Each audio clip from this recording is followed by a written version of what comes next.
Bina Sarana Bakti ini kan yayasan ya. Didirikan oleh Pater Agato bersama Romo Utomo waktu itu tahun 1984 ya. Sebagai yayasan kami mulai dengan penelitian. Jadi penelitian di bidang pertanian. Penelitian itu menghasilkan sebuah keyakinan bahwa persoalan pertanian di Indonesia itu bukan teknik, melainkan sikap manusianya. Karena itu lalu pertanian kita disebut pertanian organis untuk menjawab masalah pertanian di Indonesia yang terlalu banyak menjadi persoalan karena dibangun berdasarkan egoisme ya. Sementara pertanian organis itu menginginkan agar petani itu menjadi bagian dari alam, tidak boleh merusak alam, harus pro pada kehidupan. Maka pertanian ini disebut pertanian organis. Artinya petaninya harus menjadi bagian dari alam dan bertujuan bukan hanya untuk menghasilkan sayur, tetapi harus bisa melestarikan alam, lingkungan hidup. Ini merupakan reaksi dari pola pembangunan Indonesia waktu itu yang cenderung pragmatis, menekankan hasil tetapi mengabaikan kelestarian alam. Maka tempat ini didirikan untuk meluruskan kembali makna pertanian ya. Pertanian bukan untuk mendapatkan hasil pertama-tama, tetapi untuk menjaga supaya lingkungan alam itu tetap bisa memproduksi pangan yang sehat untuk manusia. Organik itu kan sebetulnya dilawankan dengan istilah konvensional. Pertanian konvensional dimengerti oleh masyarakat sebagai pertanian dengan model menggunakan eksternal input. Jadi pestisida, kemudian pupuk kimia, lalu benihnya benih hibrida. Itu yang pertanian konvensional, pada umumnya dimengerti begitu. Istilah konvensional sendiri sebetulnya adalah istilah untuk model pertanian yang banyak diikuti. Jadi kalau suatu saat pertanian organik ini banyak diikuti orang, pertanian organik menjadi pertanian konvensional karena diikuti oleh banyak orang. Ya.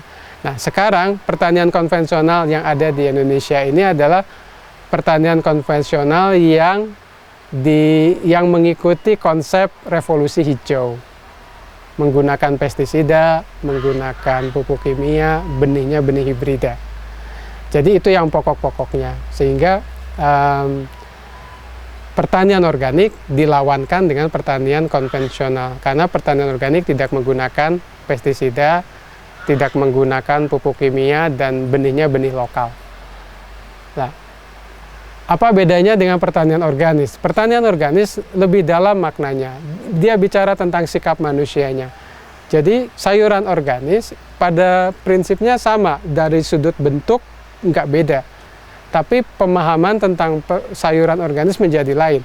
Sayuran organis adalah sayuran yang diproduksi oleh petani yang merasakan diri bagian dari alam.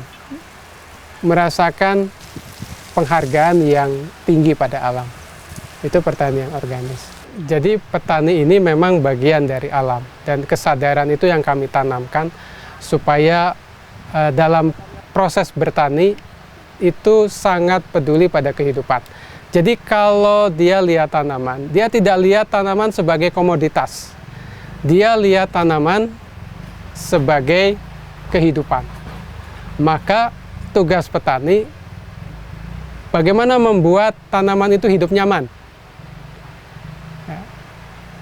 Ketika dia bertindak sebagai orang yang membuat hidup tanaman itu nyaman, maka tidak mungkin dia mengotori dengan pestisida dan segala macam. Dia akan betul-betul mengembangkan sikap peduli kehidupan.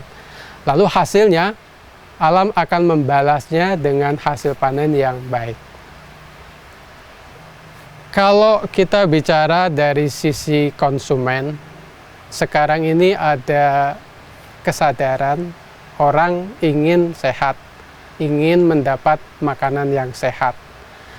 Kemudian dari sudut lingkungan kita tahu ada begitu banyak keluhan, kerusakan lingkungan akibat pertanian dan segala macam. Lalu tempat ini bisa menjadi tempat belajar bagaimana kita bertani tapi tidak merusak lingkungan. Ya. Dari sudut manusianya kita juga ingin agar manusia tidak jatuh dalam egoisme, tetapi juga harus menjadi orang yang peduli pada lingkungan. Karena begitu lingkungan rusak, maka juga kehidupan masyarakat, kehidupan manusia terancam rusak juga.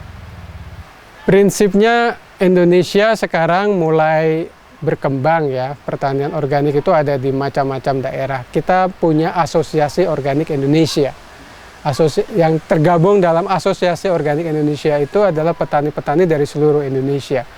Tetapi sifatnya masih sangat sporadis, karena memang kami lakukan ini sendiri. Kami tidak ditopang oleh kebijakan pemerintah khusus untuk petani organis. Belum ada. Jadi pemerintah masih berkutat ke soal sertifikasi. Belum memikirkan dengan serius bagaimana mendukung petani-petani organis.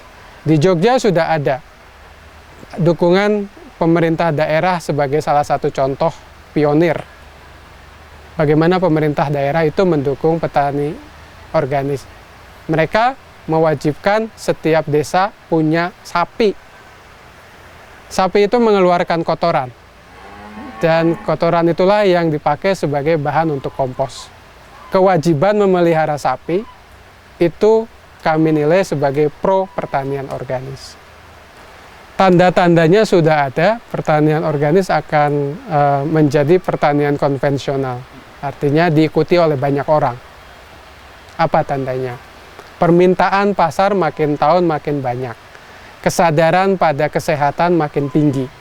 Lalu juga kesadaran pada pelestarian lingkungan juga makin memasyarakat di mana-mana. Jadi itu pun didukung juga oleh harga-harga pestisida yang makin tahun makin tinggi. Sehingga orang itu seakan-akan dipaksa oleh keadaan, sekaligus juga didukung oleh kesadaran untuk mulai memperhatikan pertanian organis secara serius. Jadi Indonesia punya prospek yang cerah.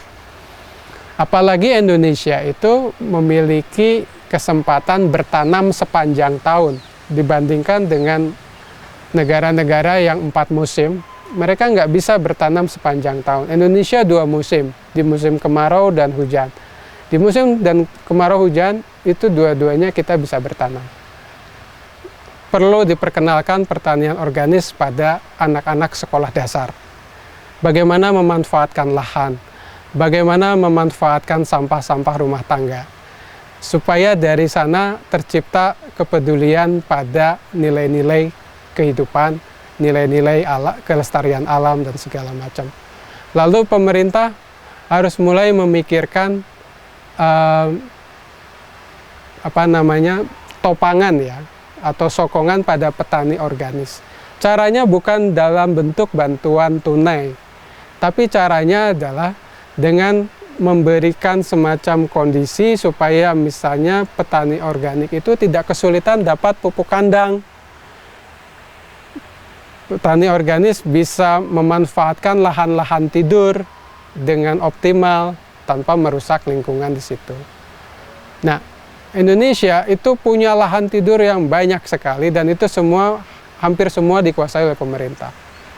Nah, pemerintah bisa membuat kebijakan bagaimana memanfaatkan lahan-lahan tidur itu secara organik, ya. Didukung oleh misalnya peternakan lokal dan seterusnya. Pasti pertanian organik akan berkembang. Lalu hal yang tak kurang penting adalah soal kebijakan benih.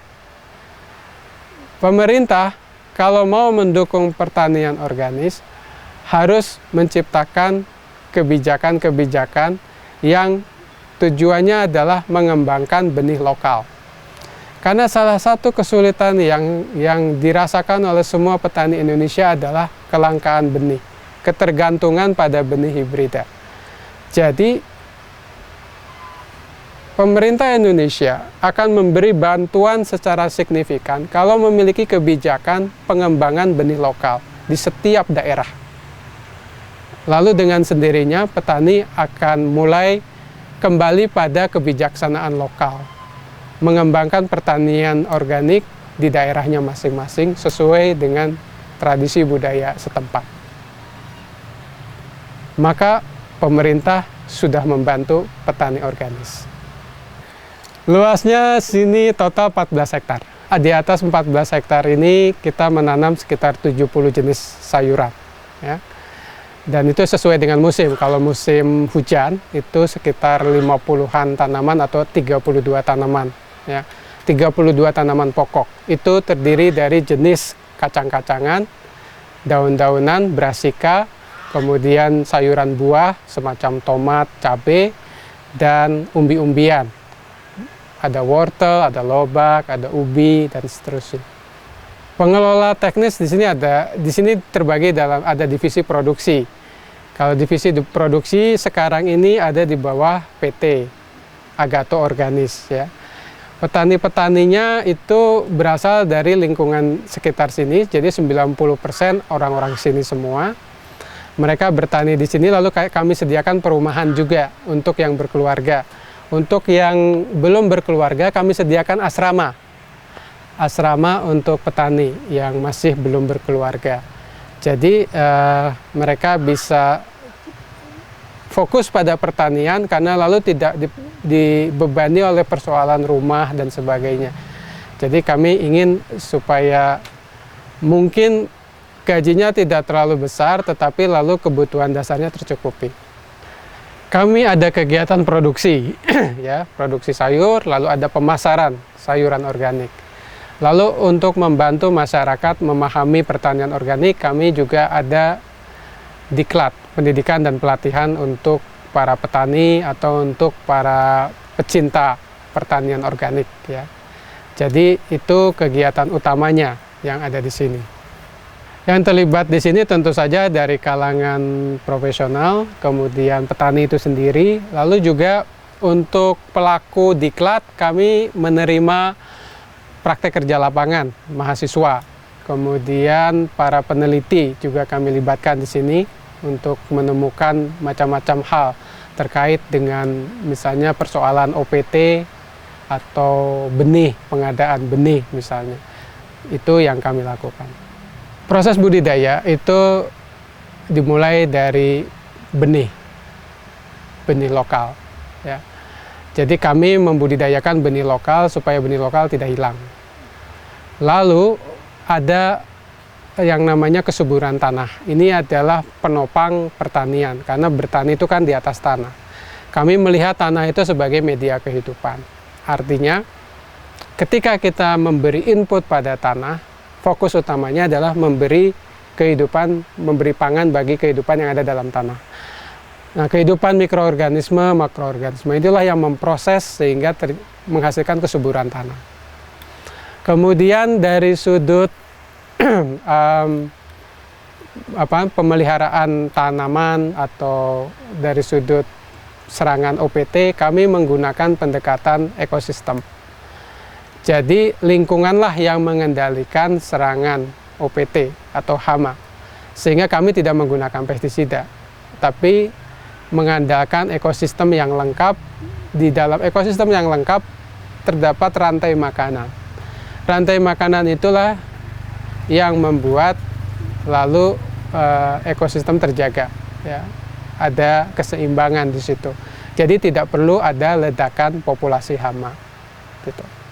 Dari sudut pola tanam, kami juga melakukan sistem kombinasi dan rotasi supaya kita memiliki jenis-jenis makanan, tidak hanya satu jenis makanan. Kebun memproduksi banyak jenis makanan. Kita menggunakan pola kombinasi dan rotasi, ya, tanaman supaya ada hasil yang lebih untuk petani, ya. Dalam kombinasi juga terdapat ragam tanaman yang bisa ditanam, bisa tumbuh di kebun, sehingga itu ikut menciptakan ekosistem yang baik untuk kehidupan.